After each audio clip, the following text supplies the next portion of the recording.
Good morning, class. Myself, Mukesh Thakran. बेटा हम पढ़ रहे हैं क्लास 9 साइंस का 9 chapter force and laws of motion. इसके अंदर हम फर्स्ट और सेकंड लॉ पढ़ चुके हैं। हमारे जो प्रीवियस वीडियो है उनमें आज का जो हमारा वीडियो है इसके अंदर हम बेटा स्टडी करेंगे numerical problems based on second law.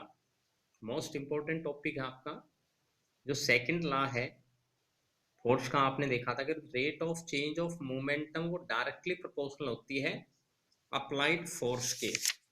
हमने सेकंड लॉ का रिलेशन इससे पहले ट्राई किया था। ये देखिए, ये आपका सेकंड लॉ का रिलेशन था F इक्वल्स टू एम में या F equals to k times m v minus u by t. K की वैल्यू होती है 1। ठीक है, तो ये आपका सेकंड लॉ का रिलेशन था कि रेट ऑफ चेंज ऑफ जो लीनियर मोमेंटम होती है वो डायरेक्टली प्रोपोर्शनल होती है applied force के। rate of change of linear momentum is directly proportional to the applied force and the change take place in the direction of force। ये हमने पढ़ा था। अब इसी फॉर्मूले के ऊपर हम क्वेश्चन करेंगे। देखिए फर्स्ट क्वेश्चन है बेटा, a constant force acts on an object of mass 5 kg। एक ऑब्जेक्ट है 5 किलोग्राम का, उसके ऊपर कोई कांस्टेंट फोर्स लग रहा है for a duration of 2 second, 2 second के टाइम ड्यूरेशन के लिए। It increase the object velocity from 3 meter per second to 7 meter per second. ये फोर्स क्या करता है, इसकी वेलोसिटी को 3 मीटर से 7 मीटर पर सेकेंड इंक्रीज कर देता है। Find the magnitude of force. आपने फोर्स का मैग्नीट्यूड निकालना है। And if the applied force is for a duration of 5 second, अगर यही फोर्स मैं 2 सेकेंड की बजाय 5 सेकेंड अप्लाई करूं, what would be the final velocity of the object. तो ऑब्जेक्ट की फाइनल वेलोसिटी क्या हो जाएगी। ठीक है, क्लियरली देखिए क्वेश्चन को आप अच्छे ढंग से। एक कांस्टेंट फोर्स है, ऑब्जेक्ट का मास दे रखा है, टाइम दे रखा है, उसकी वेलोसिटी दे रखी है इनिशियल फाइनल। तो जो भी हमें गिवन है फर्स्ट हम वो लिखेंगे। You are given mass equals to 5 kg। ठीक है, time equals to 2 second, initial velocity 3 meter per second, final velocity 7 meter per second। Now we know that according to second law F equals to m v minus u by t। ये हमने second law का सीधा formula use किया। इसमें value substitute करेंगे। देखिए m की value 5, v की 7, u की 3, 2। तो आपके पास फोर्स की वैल्यू क्या आ गई, 10 न्यूटन। अब हम दूसरा इसका पार्ट लेते हैं कि if the force applied for a duration 5 second what would be the final velocity. Now if the force applied for a duration of 5 seconds then final velocity is given by।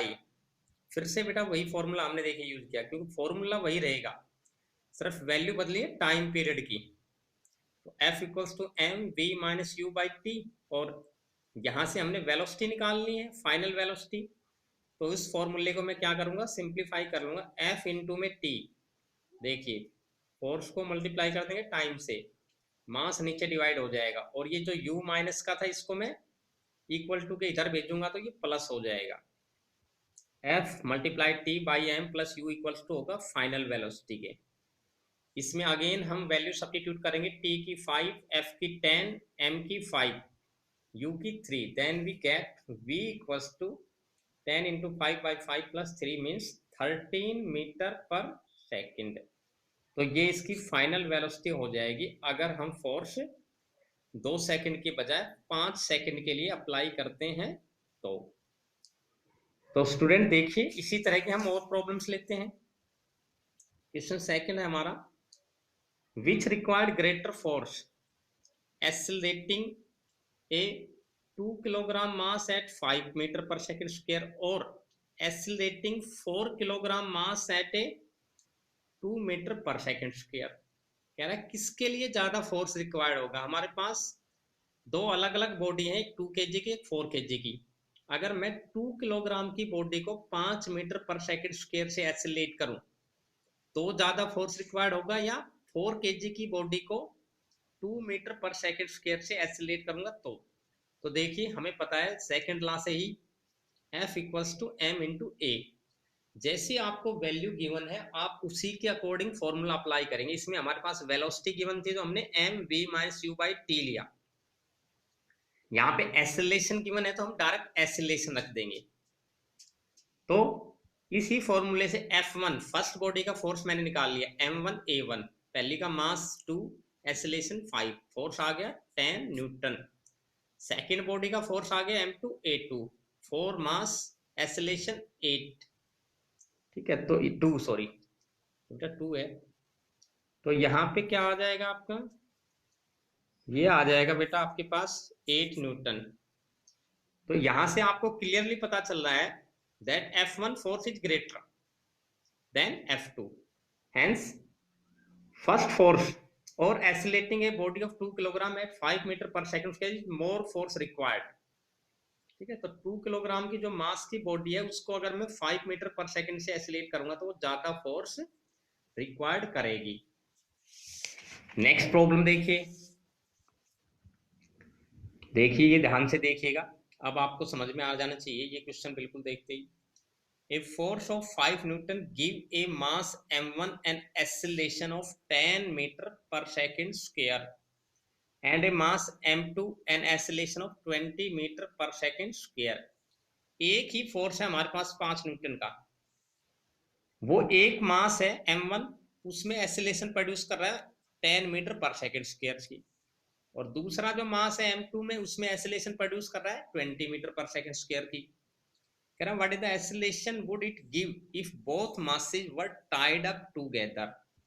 अगर मैं दोनों मास को एक साथ जोड़ दूं तो कह रहा है कितनी एक्सेलरेशन प्रोड्यूस करेगा यही फोर्स। तो बेटा जो गिवन है वो लिखेंगे हम first F equals to 5 newton, A1 पहले में कितनी एक्सेलरेशन हो रही है 10 मीटर पर सेकंड स्क्वायर, दूसरी एक्सेलरेशन क्या है 20 मीटर पर सेकंड स्क्वायर।